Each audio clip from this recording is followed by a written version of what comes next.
عظمیٰ آغائے سید ابوالقاسم الخوئی سے، جن کے اثرات حوزہ علمیہ چاہے قم ہو چاہے نجف ہو اس میں اب تک ہیں، اور جو ان کی علمی خدمات ہیں، بس اس سے زیادہ میں بیان نہیں کرنا چاہتا۔ 8 صفر 1412 ہجری کو میں اہلے میں مجلس پڑھ رہا تھا کہ جب ان کی وفات کی خبر آئی، لیکن وہ اور ان سے پہلے کے 1-2 مرجع ایسے ہیں جن کی وفات کے بارے میں اب تک یہ امکان قوی ہے کہ ان لوگوں کو زہر دے کے شہید کیا گیا، لیکن پھر وہ ایک الگ موضوع ہوگا، انشاءاللہ زندہ رہا تو بات کی کسی مجلس میں یہ بات آ جائے گی۔ آج کے مجلس کی اپنی 2 مناسبتیں ہیں۔ قرآن کی صرف ایک آیت کی میں نے تلاوت کی ہے، لیکن یہ ایک آیت اسلام کا ایک ایسا اصول بتاتی ہے، ایک رول، ایک فارمولہ، ایک قانون، ایک قاعدہ جو کامن سینس کے مطابق بھی ہے اور عام دنیاوی زندگی میں جو آدمی اس کی پابندی نہ کرے لوگ اس کو کنڈیم کرتے ہیں۔ ہاں، آخرت میں جب ہم اسی رول کو لے کے آتے ہیں تو رول کی پابندی کرنے والے کو کنڈیم کیا جاتا ہے، اور وہ رول یہ ہے کہ وَتَزَوَّدُوا،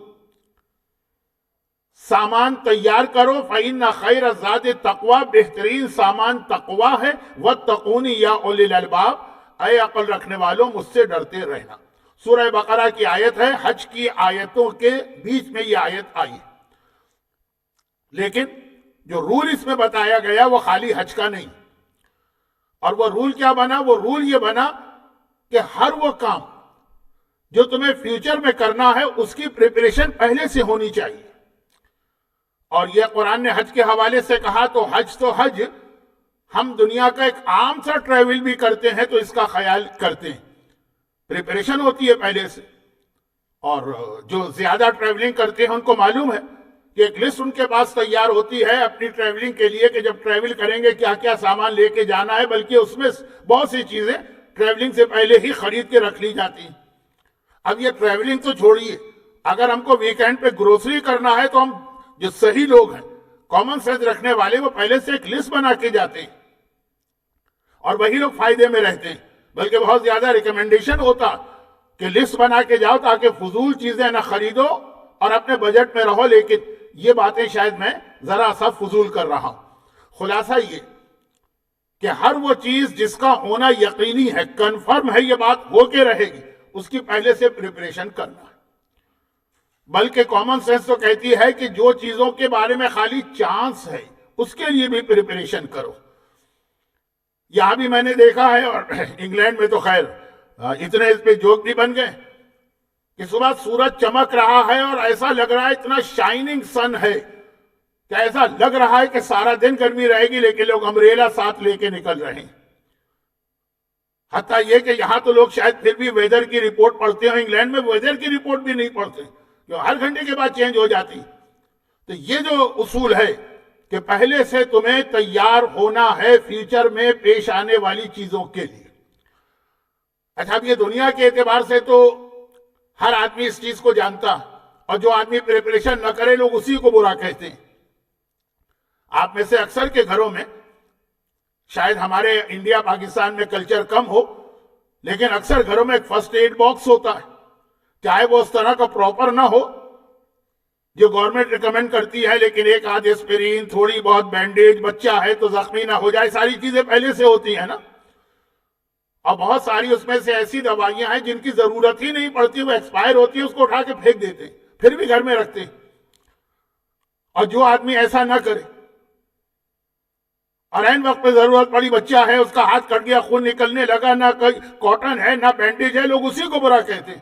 بھئی تم بچوں والے گھر میں ہو، یہ چیزیں رکھا کرو۔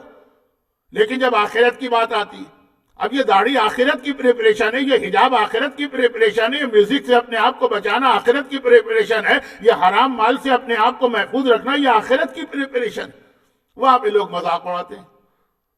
موتو قبل ان تموتو کی بہت مشہور حدیث، موت آنے سے پہلے اپنے آپ کو مار دو، یعنی اتنا ویل پریپیئرڈ ہو کے بیٹھ جاؤ کہ جس وقت بھی ملک الموت آئے تم کہو کہ میں تیار ہوں۔ چلو، اب اس کے اوپر تو پوری ایک الگ مجلس ہو سکتی ہے، یہ آج کا موضوع نہیں۔ تو ہر چیز کے لیے جو یقینی ہے، کنفرم، بلکہ جس کے چانسز ہیں تیار ہو جانا. یہ کامن سینس بھی کہتی ہے، یہ اسلام بھی کہتا. چنانچہ پیغمبر کی ایک حدیث بھی ہے. اچھا آپ کو پتا ہے کہ میری مجلسیں لوگوں کو پسند تو آتی نہیں، تو لوگ جو ہے وہ جو مجلسوں کی بالکل سمپل سی باتیں اس کے بھی جوک بنا لیتے ہیں کہ اب یہ پیغمبر کی ایک حدیث ہے، میں پڑھتا ہوں، لوگ کہتے ہیں مولانا یہ ہم کو نہ سنائیے، یہ چوروں کو سنائیے. قدم الخروج قبل الولوج، کہیں کسی جگہ جانے سے پہلے نکلنے کا راستہ دیکھ لو، کہیں انٹر ہونے سے پہلے دیکھ لو کہ ایگزٹ کہاں ہے. اب جیسے پبلک پلیس میں ہوتا ہے کہ فائر ایگزٹ چیک کر لو کہ کہاں پر ہے، لیکن اب جب میں یہ حدیث پڑھتا تھا کہ پیغمبر کہتے ہیں کہ جب بھی کہیں انٹر ہو رہے ہو تو پہلے دیکھ لو کہ یہاں سے نکلنے کا راستہ کیا ہے. جو کرتے تھے لوگ، مولانا یہ حدیث ہم کو نہیں سنائیے، جا کے چوروں میں مجلس پڑھ رہے نا ان کو سنائیے کہ جب کسی گھر میں چوری کے لیے انٹر ہو تو پہلے سے راستہ دیکھ لو کہ اگر گھر والا جاگ گیا. خیر، وہ حدیث رسول کا مذاق ہے، اس لیے مجھے وہ تکلیف تو ہوتی ہے لیکن میری مجلس کا مذاق تو نہیں. تو یہ جو اصول ہے، قدم الخروج قبل الولوج، خروج کہتے ہیں ایگزٹ، ولوج کہتے ہیں انٹری. یہ زندگی کے ہر مرحلے میں کام آنے والی چیز ہے، آخرت میں خاص طور پر. اور اب اس سے جو بات میں آپ کے سامنے کہنے والا ہوں، یہ ایک بہت اہم موضوع، شاید آج کمپلیٹ بھی نہ ہو سکے، تو پھر اس کے بعد 40 کا خمسہ آ رہا، انشاءاللہ زندہ رہا تو تھوڑا سا موضوع اس میں ہوگا. لیکن پہلے ایک جملہ کہہ دوں، جو اس جملے کی ابھی تشریح نہیں کر رہا ہوں، کہ آپ کی یہ سمجھ میں آ جائے کہ یہ والا سبجیکٹ یا ٹاپک میں نے آج کے مجلس کے لیے کیوں کیا. کربلا جاتے وقت بھی امام حسین، امام مظلوم، پہلے سے تیاری، خواتین کو لے کے جا رہے ہیں کربلا کے لیے نہیں، کربلا کے بعد کے لیے. چھوٹے چھوٹے بچوں کو، ننھی سکینہ کو لے کے جا رہے ہیں کربلا کے لیے نہیں، شام کے قید خانے کے لیے. تو خیر، اب یہ بات اس جملے کی تشریح بعد میں ہوگی، تھوڑا سا پہلے اپنی پریکٹیکل لائف کی کچھ باتیں بتا دی جائیں. اور یہی رک کر میں ایک چیز وہ کہہ رہا ہوں جو میرا اپنا ٹاپک نہیں، یعنی آج کے مجلس میں عام طور پہ میں ان موضوعات پہ بات نہیں کرتا ہوں کیونکہ اتنے سارے مجلس پڑھنے والے اسی موضوع پہ بات کر رہے ہیں. پاکستان میں بدترین دشمنان اہل بیت، انہوں نے ایک شوشہ اٹھا دیا شیعہ اذان کے حوالے سے. اب اس کے بعد ہمارے علماء، ہمارے خطبہ، ہمارے ذاکرین، ہمارے اسپیکرز وہ اس کا جواب دے رہے ہیں، اور مسلسل اس 2 منٹ کے ان کے اسٹیٹمنٹ کی بنا پر ہمارے بہت سارے خطیب اور ذاکر اور علماء کے پورے اشرے تیار ہو گئے، اور یہ سلسلہ جاری. حتیٰ یہ کہ جہاں کا بظاہر یہ مسئلہ نہیں ہے، یہاں پر بھی یہ بات علماء جواب دے رہے ہیں کیونکہ بات تو کامن ہے، اذان. اچھا، اب یہ الگ بات ہے کہ اصل جو ان کا اعتراض تھا وہ تو زیادہ تر لوگوں کو پتہ ہی نہیں چلا، اور بہت بعد میں پتہ چلا. ان کا اعتراض یہ نہیں تھا دشمنان اہل بیت، چاہے وہ اورنگزیب فاروقی ہو یا رب نواز حنفی، بات تو اس نے کی تھی شروع میں. اس کا یہ نہیں تھا کہ اذان میں علی ولی اللہ مت کہو، اس کا تھا خلیفتہ بلا فصل مت کہو.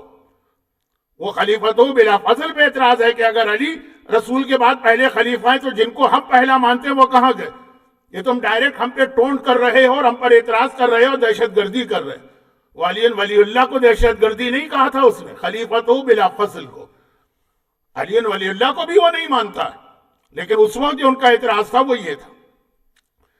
اور جواب بھی آپ دیکھیں گے تو جواب میں بھی چونکہ اعتراض ہی نہیں سمجھا تو ہمارے زیادہ تر اسپیکر نے جواب علی ولی اللہ کا دیا، جو انہوں نے مذاق اڑا کے کہا کہ یہ تو ہم نے اعتراض کیا ہی نہیں تھا جس کا آپ جواب دے رہے ہیں.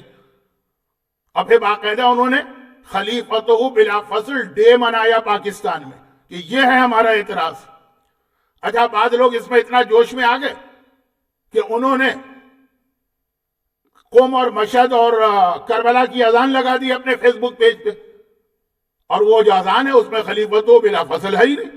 یہی تو وہ کہہ رہے ہیں اورنگزیب فاروقی یا رب نواز حنفی یا وہ سارے دشمنان اہل بیت کہ یہ جو اذان تم نے اپنے فیس بک پہ لگائی ہے یہ اپنی مسجدوں سے دو، وہ مت دو جو انڈیا اور پاکستان میں دی جاتی ہے. تو میں کہہ یہ رہا تھا کہ بعض اوقات بات کو سمجھے بغیر جب کوئی جواب دینے لگے، اور وہ آج کل بہت ہو گیا. بہت کیوں ہو گیا ہے؟ کیونکہ ہر ایک کو جلدی ہوتی ہے کہ پہلا جواب میرا آ جائے. یہ جو بریکنگ نیوز کی ایک دوڑ میڈیا میں لگی ہے نا کہ سب سے پہلی نیوز ہماری، تو اس میں بعض اوقات پوری بات سنتے بھی نہیں. اچھا خیر، اب وہ تو ایک طرف رہن دیجئے کہ اصل اعتراض ان کا کچھ اور تھا، لیکن یہ ہم کو پتا ہے کہ وہ علی ولی اللہ کو بھی نہیں مانتے. اب یہاں پہ جواب دیے جا رہے ہیں. میں نے کہا نا یہ مجھے بات کرنے کی ضرورت نہیں، اس لیے کہ اتنے سارے علماء و ذاکرین و خطبہ اس پہ بات کر رہے ہیں.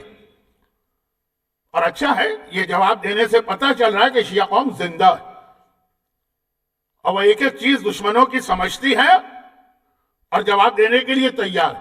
مگر یہاں مجھے صرف ایک نقصان محسوس ہو رہا جو میرا موضوع، پہلے سے تیار ہو جاؤ فیوچر کے لیے، فیوچر کو دیکھو اور اس کے بعد بات کرو. مجھے ایک نقصان محسوس ہو رہا ہے، میں بہت جلدی اس کو کہہ رہا ہوں اس لیے کہ یہ میرا اپنا سبجیکٹ نہیں ہوتا. وہ نقصان کیا ہے؟ وہ نقصان یہ ہے کہ جن لوگوں نے، اور فاروقی ہوئے، رب نواز حنفی ہوئے، جن لوگوں نے اس اذان پہ اعتراض کیا، ان کو بھی پتا ان کے یہ اعتراض کرنے سے شیعہ اذان بند نہیں ہوگی، ان کو بھی معلوم ہے. اور جو ہمارے شیعہ حضرات کے جواب دے رہے ہیں ان کو بھی پتا کہ ہم جتنی بھی دلیلیں لائیں غیر شیعہ اپنی اذان میں اس کو شامل نہیں کریں گے. ہم صرف یہ بتا رہے ہیں کہ ہماری اذان صحیح، لیکن ہم کو یہ پتا ہے کہ ہم جتنی دلیلیں قرآن سے لے آئیں، حدیث سے لے آئیں، غیر شیعہ ہماری دلیلوں سے کنوینس ہو کر علی ولی اللہ اپنی اذان میں نہیں لائیں گے.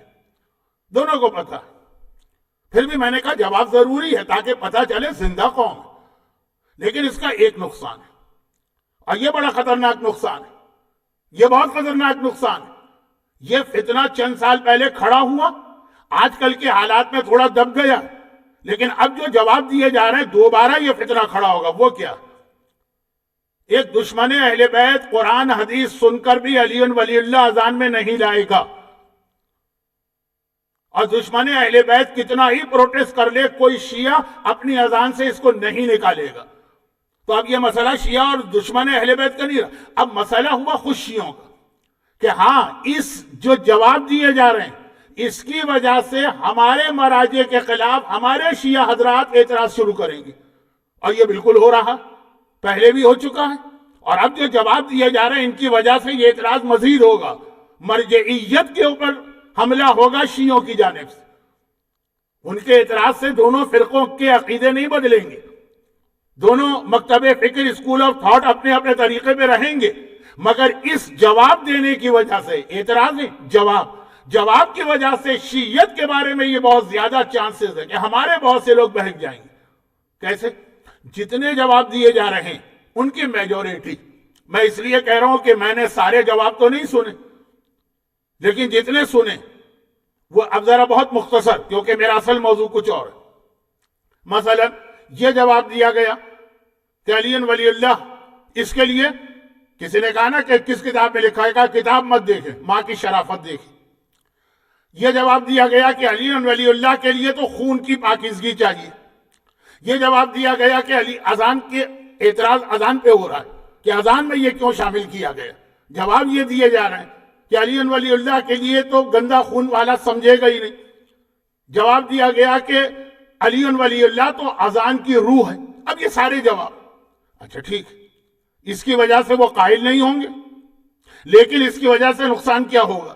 یہ سارے جواب، پھر یہ سارے جو جواب دیے گئے جو میں نے بتائے اور بھی بہت سارے، یہ سب تو دلیل بنیں گے کہ پھر نماز میں بھی علی ولی اللہ لے کر آؤ.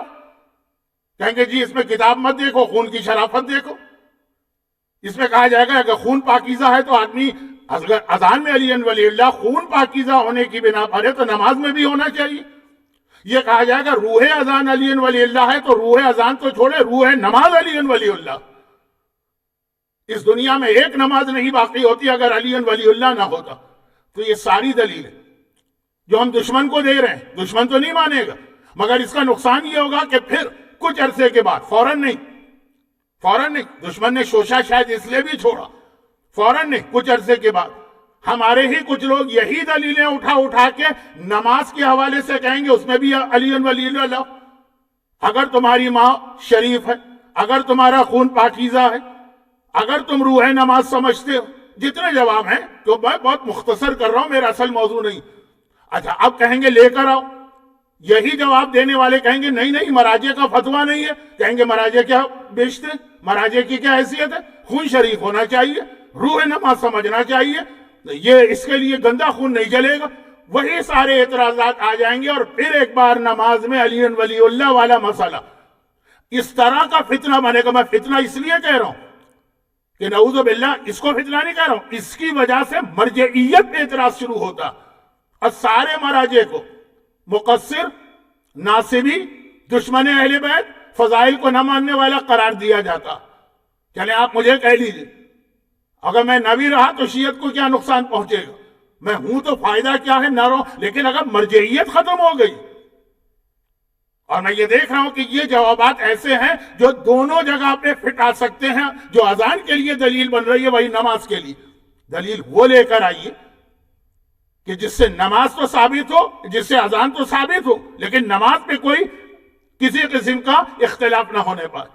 کیونکہ نماز مسئلہ نہیں بنے گا، نماز کے حوالے سے مراجع پر اعتراض اور مرجعیت کا خاتمہ. تو یہ وہ قرآن کا وہی اصول کہ جو بھی کام کرو پہلے سوچ لو کہ اس کا ریزلٹ کیا نکلے گا. کوئی جواب بھی دینے جاؤ تو سوچ لو کہ یہ جواب جو میں دے رہا ہوں اس جواب کی وجہ سے کہیں اور کوئی نقصان تو نہیں پہنچ جائے گا، دشمن کے منہ میں تو لگام پڑ جائے گی. مگر ایسا نہ ہو کہ جو اینٹی مرجعیت لابی ہے اور آج کل بہت ہی ایکٹیو ہے اس کو دلیلیں مل جائیں.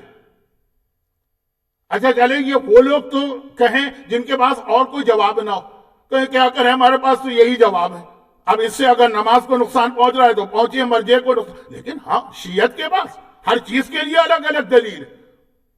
ہم بانج نہیں ہیں، ہم جاہل نہیں ہیں، شیعت کے پاس ہر چیز کی دلیل ہے. تو کہنے کا مقصد یہ ہے کہ یہ تو ایک ضمنی بات اس لیے آ گئی کہ بہت ہاٹ ایشو، لیکن اتنے ہاٹ ایشو کو اگر غلط طریقے سے ٹیکل کیا گیا تو اس کا نقصان ہم ہی کو ہوگا پلٹ کے. تو میں تو اس وقت آسٹریلیا میں بیٹھا ہوں، یہاں پہ کیا ایک ہوتا ہے کیا بوم رنگ، وہ آسٹریلیا کے جو قدیم باشندے ہیں ابورجنیز ایک ایسا ہتھیار استعمال کرتے ہیں، دشمن پہ پھینکتے ہیں، وہاں سے واپس ہمارے ہی پاس آ جاتا. تو وہ مسئلے کو صحیح طریقے سے ٹیکل کرو. یہ ایسا نہ ہو کہ چند دشمنوں کو جواب دیتے دیتے جو قائل نہیں ہوں گے تمہیں بھی پتا اپنے ہی اتنے اہم نظام مرجعیت کو نقصان پہنچ جائے. یہ ہے وہی اصول جو قرآن نے کہا ہر کام سے پہلے سوچ لو. اور اب آئیے جو اصل میں مجھے بات کرنا تھی کہ آقا حسین مدینہ چھوڑتے وقت ہی کربلا کا جہاد نہیں دیکھ رہے تھے، زندان شام میں سکینہ کا ماتم دیکھ رہے تھے.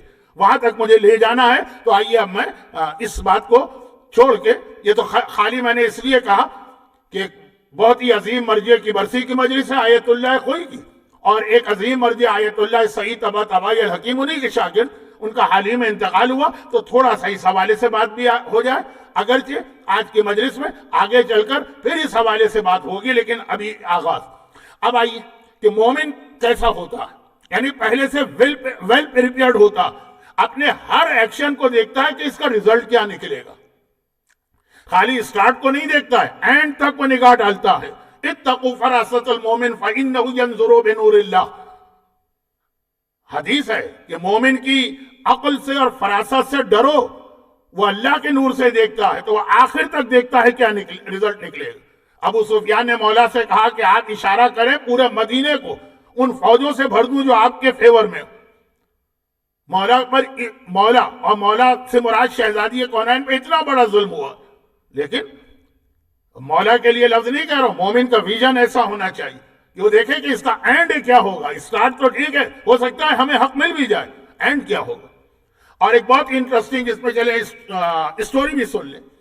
یہ بہت ہی انٹرسٹنگ اسٹوری ہے اور میں اس لیے اس کو مینشن کر رہا ہوں کہ اس میں جو ایک میسج آیا ہے نا وہ پھر میری مجلس کے بیچ کا حصہ بنے گا. حنظلہ یہ میدان احد کی اسٹوری ہے. احد کا میدان بہت اہم ہے، اور کربلا میں بھی جو آج کل کے ڈیٹس ہیں، یعنی اہل بیت شام پہنچ چکے ہیں، سیریا.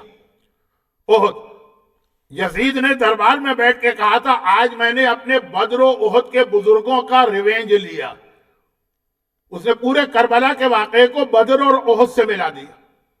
احد اور آقا سجاد نے جو جواب دیا تھا اس میں بھی مولا علی کے فضائل بیان کرتے ہوئے کہا تھا بدری احدی، میرا دادا بدر میں لڑا، میرا دادا احد میں لڑا.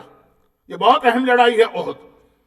اس احد کی لڑائی کا ایک شہید ہے حنظلہ، اور حنظلہ کے ساتھ ایک نام اور میں لیتا ہوں، جمیلہ.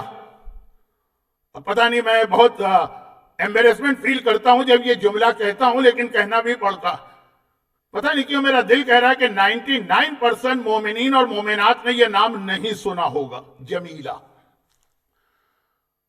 جب شروع میں نے ذاکری اسٹارٹ کی تھی، شروع ذاکری میں، تو میں مردوں کے ساتھ خواتین کی مجلسیں بھی بہت پڑھتا تھا، کیونکہ اس وقت تک ہمارے ہاں خواتین کی مجلسیں پڑھنے والیاں وہ زیادہ علم نہیں رکھتی تھی، وہ عقیدت اور ثواب میں مجلسیں پڑھتی تھی. اب تو ماشاءاللہ جامعۃ الزہرا قم سے فارغ التحصیل اتنی خواتین آ چکی ہیں کہ اگرچہ اس میں بھی پرابلمز ہیں، لیکن ایک بہت بڑی تعداد ہے جو اس ممبر کو خواتین کے حوالے سے صحیح طریقے سے سنبھالے ہوئے. پھر بھی اس میں گڑبڑ کچھ جگہوں پہ ہے خرابی، لیکن وہ ایک الگ موضوع. تو مجھے یاد ہے کھارادر میں، اگر کوئی ہوگا کھارادر کا سننے والا، جمعہ ہاؤس، ڈاگا پیلس، مدینہ اسکوائر، خواتین کے مجلس ہیں. تو اسی طرح میں نے مجلس میں یہ واقعہ پڑھا، یا اس وقت پڑھا تھا 75 میں، یا آج پڑھ رہا ہوں 2021 میں. ایسے ہی میں نے اسی اسٹائل کہ بھائی آپ میں سے کسی نے جمیلہ کا نام نہیں سنا ہوگا. ایک خاتون بول اٹھی، بوڑھی تھی، ہاں وہ چوتھے مالے پہ رہتی ہے. تو خیر، یہ مالے کا لفظ ایسا ہے جو بمبئی اور کراچی میں فلور کے لیے استعمال ہوتا ہے. وہ فرسٹ فلور پہ مجلس ہے، چوتھے مالے پہ. میں نے کہا میں اس جمیلہ کی بات نہیں کر رہا ہوں. تاریخ اسلام میں جمیلہ نام کی ایک صحابیہ، پیغمبر کی صحابی، یہ وقت کسی طرح سے رک جائے، حنظلہ اور جمیلہ. حنظلہ کا نام ہے حنظلہ، لیکن ان کا ٹائٹل ہے غسیل الملائکہ. غسیل کہتے ہیں قتیل. قتیل کا لفظ آپ نے زیارتوں میں سنا ہے، قتیل الابرات. آقا حسین کو قتیل فرات بھی کہتے ہیں، جس کو قتل کیا جائے. غسیل جسے غسل دیا جائے. عام طور پہ آدمی غسل خود کرتا ہے، ان کا ٹائٹل ہے غسیل الملائکہ، جنہیں ملائکہ نے غسل دیا. جب جنگ احد ختم ہوئی، اور آپ کو معلوم ہے کہ پیغمبر کی زندگی میں سب سے زیادہ کیجویلٹیز جنگ احد میں ہوئی، اور پیغمبر بے اختیار روئے. یہ بے اختیار محاورتاً کہہ رہا ہوں، زار و قطار روئے ہیں جناب حمزہ پر بھی اور شہداء احد پہ بھی. لیکن جو واجبات ہیں وہ اپنی جگہ. کہا کہ میتوں کو دفن کرو، پہلے میتیں لا کے ایک جگہ جمع کرو، پھر سب ایک ساتھ دفن ہوں گی. جو مدینہ منورہ میں میدان احد کی زیارت کر چکے ہیں وہ میرا جملہ سمجھ گئے ہوں گے کہ شہداء احد کی الگ الگ قبریں نہیں بنائی گئی ہیں، ایک قبر میں سب دفن ہیں سوائے جناب حمزہ کے اور ان کے 2 رشتہ داروں کے. تو کہا سب میتیں لا کے جمع کرو. لوگ میتیں اٹھا کے لا رہے ہیں. کہ ایک مرتبہ گھبرائے لوگ آئے، کہا یا رسول اللہ، حنظلہ کی میت کو دیکھ کے ہمیں ڈر لگ رہا. کس بات کا ڈر؟ کہا کہ یا رسول اللہ، ان کے بالوں سے پانی ٹپک رہا. خون تو سمجھ میں آتا ہے، پانی. لمبے لمبے بال تھے حنظلہ کے. یا اس وقت تو میلبرن میں کسی کے لمبے بال نظر آئے تو لاک ڈاؤن کی وجہ سے سارے بار ہیئر ڈریسر بند ہیں، لیکن حنظلہ لمبے بال رکھتے تھے کہ وہ جوان تھا، بالکل جوان. ابھی بالکل جوان کی تشریح اگلے سٹیپ میں ہوگی. پیغمبر خود گئے، حنظلہ کی میت کو دیکھا اور کہا کہ ہاں میں دیکھ رہا ہوں کہ آسمان سے فرشتے چاندی کے برتن میں جنت کا پانی لے کے آ رہے ہیں اور حنظلہ کو غسل دے رہے ہیں. فرشتوں نے اس کو جنت کے پانی سے غسل دیا. ان کا ٹائٹل ہو گیا غسیل الملائکہ. اب پوچھا گیا کہ اتنے سارے اور بھی احد کے شہداء ہیں. اول تو شہید کے اوپر غسل نہیں ہوتا، لیکن یہ احکامات تو اسلام میں بعد میں آئے. اور اتنے سارے ہیں، خالی ان کو کیوں غسل دیا؟ کہا یہ اس کی بیوی بتائی. خیر، جب احد کی لڑائی سے لوگ واپس آئے اور مدینہ پہنچے تو اس کی بیوی سے کانٹیکٹ کیا. اس کی بیوی کا نام جمیلہ ہے، حنظلہ کی بیوی. تو پتا چلا کہ جو سورہ نور کی آیت نمبر 62 ہے وہ اسی واقعے کے بارے میں نازل ہوئی. آیت نمبر 62 سورہ نور. 62 کا مطلب یہ ہے کہ بالکل آخری آیتیں، کیونکہ سورہ نور میں 64 آیتیں، تو اس کے بعد صرف 2 اور آیتیں ہیں، تو یہ تھرڈ لاسٹ آیت ہے۔ بہت اہم یہ آیت ہے کیونکہ اس کا امام زمانہ سے بھی ایک تعلق ہے، اور میرے پاس ٹائم رہتا نہیں ہے، باتیں بہت پھیلتی ہیں، ذرا سا آیت کو پڑھ دوں۔ یہ حنظلہ کے لیے نازل ہوئی ہے بقول اکثر مفسرین کے۔ انما المؤمنون، جو آیت انما سے شروع ہونا وہ بہت امپورٹنٹ ہوتی ہے۔ آیت اخیر بھی انما سے شروع ہوئی ہے، انما یرید اللہ۔ آیہ ولایت کہ مولا نے حالت رکوع میں انگوٹھی دی، وہ بھی انما سے شروع ہوئی ہے۔ انما ولیکم اللہ ورسولہ والذین آمنوا الذین یقیمون الصلاۃ ویؤتون الزکاۃ وہم راکعون۔ انما والی آیت بہت امپورٹنٹ ہے۔ انما کا ترجمہ ہوتا ہے اونلی دوز۔ ایک طرح سے انما کی آیت ایک باؤنڈری بن جاتی ہے کہ اس آیت میں کوئی اور انٹر نہیں ہو سکتا، اونلی دوز۔ انما المؤمنون، قرآن نے کہا یاد رکھو مومن صرف وہ ہے، اونلی دوز۔ 3 خاصیتیں بتائیں، 2 کا تعلق دل سے ہے، 1 کا تعلق عمل سے۔ اب یہ آیت کی تشریح میں کہیں بہت وقت نہ گزر جائے، جلدی پڑھ رہا ہوں۔ انما المؤمنون الذین آمنوا باللہ، مومن وہ ہے جو اللہ پر ایمان رکھتا ہے، دل کی بات، وَرَسُولِهِ، اور رسول پہ ایمان رکھتا، وَإِذَا كَانُوا مَعَهُ عَلَىٰ أَمْرٍ جَامِعٍ، بہت اہم ہے یہ ٹکڑا۔ اور مومن وہ ہے جو اللہ پر، رسول پر ایمان رکھتا ہے، اور جب رسول کے ساتھ کسی اجتماعی کام میں ہوتا ہے، کلیکٹیو کام، جو ایک آدمی کے کرنے کا نہیں ہے، سب کے مل کے کرنے کا ہے، لم يذهبوا حتى يستأذنوه، وہ رسول کو چھوڑ کے نہیں جاتا ہے جب تک کہ ان سے اجازت نہ لے لے۔ ان الذین یستأذنوک، جو لوگ تجھ سے اجازت لیتے ہیں، اولئک الذین یؤمنون باللہ ورسولہ، وہی مومن ہے۔ اب اس کے بعد قرآن کہتا ہے جو تم سے اجازت لیتے ہیں۔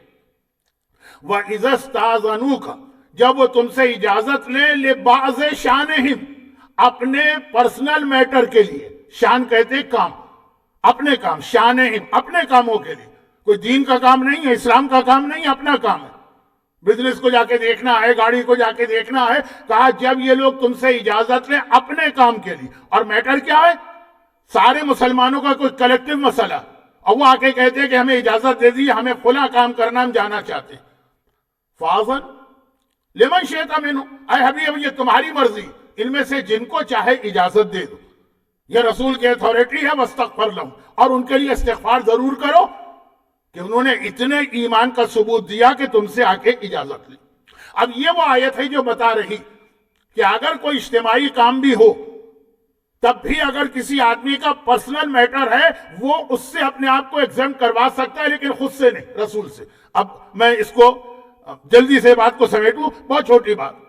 حنظلہ نے جنگ احد کے موقع پہ پیغمبر سے اجازت لی کہ یا رسول اللہ بہت خطرناک جنگ ہونے والی ہے، لیکن مجھے اس جنگ سے معاف کر دیں۔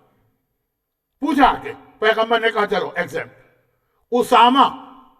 اسامہ زید بن حارثہ کے بیٹے، ام ایمن رسول کی کنیز کے بیٹے، جن کے لشکر میں جو شامل نہیں ہوا اس کو اللہ کے رسول نے لعنت بھیجی، سارے وی آئی پیز کو اس لشکر میں شامل کر کے مدینے سے نکلوا دیا تھا اپنی وفات کے موقع پر۔ یہی سفر کے مہینے میں پیغمبر کی وفات، لیکن ان میں سے کچھ نہیں جا رہے تھے، تو پیغمبر نے کہا لعنت۔ وہ اسامہ، انہوں نے مولا کائنات سے کہا کہ مولا مجھے صفین کی لڑائی میں ایگزمپٹ کر دیجیے۔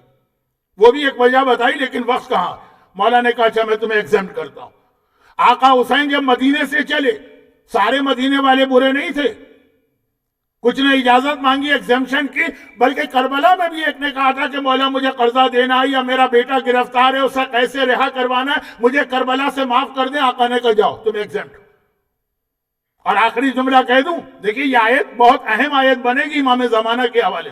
جب امام زمانہ آئیں گے تب بھی یہی ہوگا کہ جن کو امام بلائیں گے ان میں سے کچھ ریکویسٹ کریں گے مولا ہمیں ایگزمپٹ کر دیجئے، لیکن اپنی طرف سے نہیں، مولا سے اجازت لیں گے۔ امام زمانہ کہیں گے ہم نے تمہیں ایگزمپٹ کیا۔ قرآن کہتا ہے فَأَذَن لِمَنْ شِئْتَ مِنْهُمْ، اے حبیب یہ تمہاری اتھارٹی ہے، اجتماعی کام ہے، پرسنل کام نہیں، علی امر جامع، سارے مسلمانوں کا کام ہے۔ لیکن کوئی اجازت مانگ رہا ہے، تمہاری مرضی ہے، جس کو دل چاہے معاف کر دو، ایگزیمٹ کر دو، اور واستغفر لہم، پھر ان کے لیے دعا بھی کرو، ناراض نہیں ہو ان سے، دعا بھی کرو۔ حنظلہ پہلا آدمی ہے جس کا ابھی میں نے نام لیا، نام تو لیا جس نے مولا سے اجازت مانگی، تذکرہ کیا جس نے آقا حسین سے اجازت مانگی، تذکرہ کیا جو امام زمانہ سے اجازت مانگیں گے۔ پہلا آدمی حنظلہ۔ احد کی لڑائی ہونے والی، ایک دم سے کافروں کا لشکر آ گیا، مسلمانوں کے سر پہ پہنچ گیا، وہ پورا راستہ گھوم کے آئے، ایک دم پہنچ گیا، پیغمبر کو اطلاع ملی، پیغمبر نے جنگ احد کی تیاری شروع کی، رات کو اطلاع ملی، کہا صبح سویرے نکلنا۔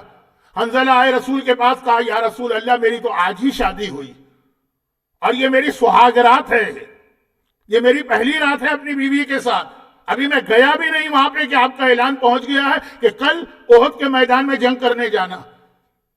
یعنی میں نے کہا تھا کہ بہت جوان ہے، بالکل ان کی ایج وہ تھی کہ ابھی شادی ہوئی، مجھے ایگزامٹ کر دیجیے، اس جہاد سے مجھے معاف کر دیجیے، میری ابھی شادی ہوئی ہے، سہاگ رات گزارنا چاہتا ہوں۔ پیغمبر نے کہا اچھا میں نے تمہیں معاف کیا، تم جاؤ۔ اور یہ آیت نازل ہو گئی کہ کوئی حرج نہیں ہے، جب رسول سے اجازت لی، یہ چلے گئے اپنی بیوی کے پاس، سہاگ رات گزاری۔ صبح کا وقت آیا، یہ جملہ بھی بہت اہم ہے امام زمانہ کے لیے، یاد رکھیے گا۔ صبح کا وقت آیا، اب یہ غسل جنابت کرنے جا رہے ہیں۔ یہاں دو روایتیں ہیں، دو روایتیں، مگر بہت چھوٹا سا فرق۔ یہ غسل جنابت کرنے جا رہے ہیں کہ اچانک مدینہ میں یہ خبر آئی کہ میدان احد میں مسلمان شکست کھا رہے ہیں، شہادتیں ہو رہی ہیں، کیجوالٹیز بڑھ گئی ہیں، کفار مکہ کا پریشر زیادہ۔ بس یہ جو سننا تھا، اگرچہ رسول ایگزامٹ کر چکے، لیکن جب یہ سنا کہ اس وقت مسلمانوں کو مدد کی ضرورت ہے، یہ اسی حالت میں چلے۔ بلکہ دوسری روایت تو یہ ہے کہ انہوں نے غسل جنابت اسٹارٹ کر دیا تھا، سر و گردن دھویا تھا، ابھی نیچے کا جسم باقی۔ غسل جنابت کا طریقہ تو نہیں بتاؤں گا اس وقت، اسٹارٹ کر دیا ہے، پانی ڈالا ہے سر و گردن پہ۔ یہ پرانا زمانہ نہیں ہے کہ آپ کے شاور واور میں تو پورا جسم گیلا ہو گیا ہوگا، مٹی کے چھوٹے چھوٹے برتن ہیں، پانی ڈالنے میں ٹائم لگے گا، سر و گردن دھویا ہے، ابھی باقی غسل باقی ہے کہ ایک دم مدینے میں خبر پھیل گئی۔ گلیوں میں لوگ کہتے پھرے مسلمان ہار گئے، مسلمان ہار رہے ہیں، مسلمانوں کی شہادتیں ہو رہی ہیں، کیونکہ میدان احد سے بھاگنے والے سب پہاڑ پہ نہیں گئے تھے، بہت سے بھاگ کے مدینے آ گئے تھے۔ اب یہ جو ان کے کان میں آواز آئی، غسل جنابت انکمپلیٹ چھوڑ دیا، مسلمانوں کو اس وقت میری ضرورت ہے، although I am exempted from the jihad، مگر یہ ٹائم وہ نہیں۔ اسی حالت میں یہ گئے میدان احد میں پہنچے، اور یہ وہ واحد آدمی ہیں جنہوں نے ابو سفیان پہ اٹیک کیا، اور ابو سفیان کو گرا دیا تھا گھوڑے سے، لیکن پیچھے سے کافر نے ان پہ حملہ کر کے ان کو شہید کر دیا۔ پیغمبر نے کہا اس پہ غسل جنابت باقی تھا، یہ اس وقت غسل جنابت کی عالم میں تھا، اس لیے فرشتے جنت سے پانی لے کر آئے اور اسے غسل دے کے گئے تاکہ بالکل پاک و پاکیزہ ہو کے یہ میدان میں جائے۔ یہ حنظلہ۔ اچھا میں نے ایک لفظ اور بھی کہا تھا کہ امام زمانہ، روایت میں یہ کبھی سنیے گا، میرے پاس تو وقت ہی نہیں ہوتا ہے، امام زمانہ جب آئیں گے اور بلائیں گے نا، مومن کو اسی طرح دوڑ کے جانا کہ اگر غسل جنابت اسٹارٹ کر چکا ہے، وضو اسٹارٹ کر چکا ہے، ابھی چہرہ دھویا ہے، ہاتھ دھونا باقی ہے، امام آ گئے، فوراً بھاگ کے جانا ہے مکے کی طرف جبرائیل کی آواز سنتے ہی۔ لیکن وہ لوگ جو امام کو پہچان جائیں گے۔ اچھا اب یہ پھر بات سے بات نہ نکلے، یہ تو چلیں یہ واقعہ ہے، یہ حنظلہ۔ اچھا ایک بات میں بتا دوں، حنظلہ کا باپ اسلام کے بدترین دشمنوں میں سے ایک ہے۔ اگر آپ ایک لسٹ بنائیں کہ جب رسول اللہ مدینے میں آئے تھے، مدینے میں، تو ٹاپ آف دا لسٹ پیغمبر کے اپوزیشن میں کون لیتے؟ حنظلہ کا باپ ابو عامر، مشہور ہے یہ۔ بلکہ میدان احد میں جو مسلمانوں کو اتنا نقصان پہنچا اس میں اس کا بھی رول تھا۔ اب یہ وقت نہیں ہے، اس کا باپ، بیٹا ایسا، بیٹے نے ایک دفعہ رسول سے اجازت مانگی تھی، یا رسول اللہ میرا باپ ایسا دشمن اسلام ہے، اجازت دیجیے اپنے ہاتھ سے قتل کر دوں۔ کہا نہیں، میں بیٹے کو اجازت نہیں دے سکتا کہ وہ باپ پہ ہاتھ اٹھائے۔ خیر وہ ایک الگ واقعہ۔ اور اس کی شادی کہاں ہوئی؟ اسلام کا سیکنڈ سب سے سخت دشمن مدینے میں، عبداللہ ابن ابی، جس کا آج بھی ٹائٹل ہے رئیس المنافقین، تمام منافقوں کا سردار عبداللہ ابن ابی، اس کی بیٹی جمیلہ تھی، اس سے شادی ہوئی۔ شوہر اور بیوی ایسے ہیں اور دونوں کے باپ ایسے ہیں کہ اسلام کے بدترین دشمن. اچھا ابھی تک میرے موضوع سے اس کا ربط نہیں ملا ہوگا، وہ ملا رہا ہوں. اور وہ یہ کہ جس وقت حنظلہ وہ خبر سن کر کے مسلمان مارے جا رہے ہیں، شہادتیں ہو رہی ہیں، بھاگے تھے غسل جنابت انکمپلیٹ چھوڑ کر، جیسے ہی وہ جا رہے تھے جمیلہ نے، ابھی ابھی شادی ہوئی، 12 گھنٹے بھی پورے نہیں ہوئے، ابھی سہاگ رات گزری ہے، شوہر کا دامن پکڑ لیا. 1 منٹ ٹھہر جاؤ، یہ 1 منٹ تو میں کہہ رہا ہوں، جو بھی کہا ہوگا 1 دقیقہ. جلدی سے پڑوس کے گھر سے 4 مردوں کو بلا کے لائیں، بعض روایتوں میں 4 عورتوں کو، لیکن ہماری کتابوں میں 4 مردوں کو، اور کہا کہ آئے حنظلہ ان 4 مردوں کے سامنے گواہی دے کے جاؤ کہ تم نے میرے ساتھ پوری سہاگ رات گزاری ہے. حنظلہ نے کہا ہاں ہاں پوری سہاگ رات گزاری ہے. وہ چاروں نے سنا اور حنظلہ چلے گئے. جن کو اتنی جلدی تھی کہ غسل جنابت کمپلیٹ نہیں کیا لیکن بیوی نے پکڑ لیا، کہ وقت زیادہ نہیں لوں گی لیکن یہ ایک گواہی دے کے جاؤ، گواہی دے کے چلے گئے. بعد میں لوگوں نے کہا کہ آخر یہ نان سینس قسم کے کام کی ضرورت کیا تھی؟ وہاں مسلمان مارے جا رہے ہیں، لاشیں گر رہے ہیں، کفار مکہ کا دباؤ بڑھ گیا ہے، حنظلہ ان کی مدد کے لیے غسل چھوڑ کے جا رہے ہیں اور تم روک رہے ہو. کہا کہ نہیں، اس لیے کہ مجھے یہ ڈر لگا کہ اس رات کے نتیجے میں اگر میرے اولاد پیدا ہو گئی تو بعد میں عرب کے لوگ یہ نہ کہیں کہ وہ حنظلہ تو میدان میں لڑنے چلے گئے تھے، یہ بیٹا کہاں سے آیا؟ جمیلہ نے کوئی گناہ کیا، یہ حنظلہ کا بیٹا نہیں ہے، میں کیسے پروف کروں گی؟ کوئی ڈی این اے وین اے تو ہوتا نہیں اس زمانے میں. میں نے سنا ہے کہ انڈیا کی کچھ فلمیں اسی پلاٹ پہ بنائی گئی کہ وہ سہاگ رات گزارنے گئے اور سہاگ رات گزاری اور اگلی صبح کو مر گئے کہ غائب ہو گئے. اب اس کی بیوی کی اولاد ہوئی، پورے خاندان نے اس کا بائیکاٹ کر کے سڑک پہ پھینک دیا کہ اولاد کہاں سے آئی. جمیلہ دیکھی، عبداللہ ابن ابی منافق کی بیٹی ہے، رئیس المنافقین کی، لیکن اتنی سمجھ ہے کہ پہلے گواہی اپنے شوہر سے لی اور اس کے بعد پھر شوہر کو میدان جہاد میں جانے دیا. اور واقعاً ہوا بھی یہ کہ اسی رات کے نتیجے میں جمیلہ کے ہاں بیٹا پیدا ہوا جس کا نام عبداللہ رکھا گیا. شاید اب آپ کو یاد آ گیا ہو یا شاید نہ یاد آیا. کربلا کے واقعے کے بعد جب مدینے کے لوگوں نے اپرائزنگ کی تھی اور یزید کے خلاف وہ جنگ کی تھی جس کے نتیجے میں پھر یزید نے اٹیک کیا، سب کچھ ہوا، اس کے اندر اپنا لیڈر کس کو بنایا؟ اسی عبداللہ ابن حنظلہ کو، اسی جمیلہ کے بیٹے کو، جس کے لیے جمیلہ نے اپنے شوہر سے میدان جاتے وقت گواہی لی تھی. تو اب باقی تو اس واقعات میں اس میں بہت سارے میسیجز ہیں، بہت سارے میسیجز ہیں، لیکن بات وہ تھی جو میرا موضوع ہے، پہلے سے فیوچر کی تیاری. اتنی سمجھ تھی منافق کی بیٹی کو جو مومن کی بیٹی کو سمجھ نہیں، جو مومن کے بیٹے کو سمجھ نہیں، کہ پہلے سے سمجھ لو کہ اس کا نتیجہ کیا کچھ نکل سکتا. اور یہی اسلام کے بہت سارے واجبات کی فاؤنڈیشن ہے یہ اصول. وصیت کے مسائل ہمارے یہاں آتے ہیں کہ نہیں آتے؟ میراث کے مسائل ہمارے یہاں آتے ہیں کہ نہیں آتے؟ فقہ کے بہت سارے ایسے مسائل آتے ہیں کہ نہیں آتے جس میں فیوچر کی پریپریشن کرائی جا رہی. وصیت کیا؟ وہی جمیلہ کی طرح کا مسئلہ کہ اگر میرے شوہر کا انتقال ہو گیا تو اس کے بعد کیا کیا پرابلم پیدا ہو سکتے ہیں، اگر میری بیوی کا انتقال ہو گیا تو اس کے بعد کیا کیا پرابلم پیدا ہو سکتے ہیں، اگر میرے باپ کی ڈیتھ ہو گئی تو اس کے بعد کیا کیا پرابلم پیدا ہو سکتے ہیں، اگر میرے بیٹے کی ڈیتھ ہو گئی، ضروری تو نہیں ہے نا کہ باپ ہی پہلے مرے، اگر پہلے بیٹا مر گیا تو کیا کیا پرابلم ہو سکتے ہیں. اس میں اس کا سلوشن جو سب سے فیمس ہے وہ تو وصیت ہے، لیکن اور بھی اس میں بہت سارے سلوشن ہیں. میدان احد میں منافق، بلکہ سب سے بڑے منافق عبداللہ ابن ابی کی بیٹی کو اتنی معلومات ہیں جو آج ایک سیدانی کو بھی نہیں ہوتی، جو آج ایک سید کو بھی نہیں ہوتی، اور اگر ہوتی ہیں تب بھی اتنی لاپرواہی ہوتی ہے کہ اس کے لیے کوئی تیار ہو کے نہیں بیٹھتا. اور اسی کو اب ذرا سا آگے بڑھائیے اور مسئلے کو میں یہاں تک پہنچا دوں کہ ہمارے یہاں وصیت کی جب بات آ گئی اور میراث کی بات آ گئی. اچھا، میراث میں ایک عجیب جملہ آج کہنے جا رہا ہوں، اور یہ جملہ ہو سکتا ہے کہ بہت سارے لوگوں کو شاکنگ لگے، لیکن وہی بات کہ میری بات سنتے کتنے لوگ ہیں. جتنے مجلس آسٹریلیا میں آپ سب میں جا کے دیکھیے گا تو سب سے کم ویورز آپ کو میرے ہی ملیں گے، اور وہی میرے لیے بہتر ہے تاکہ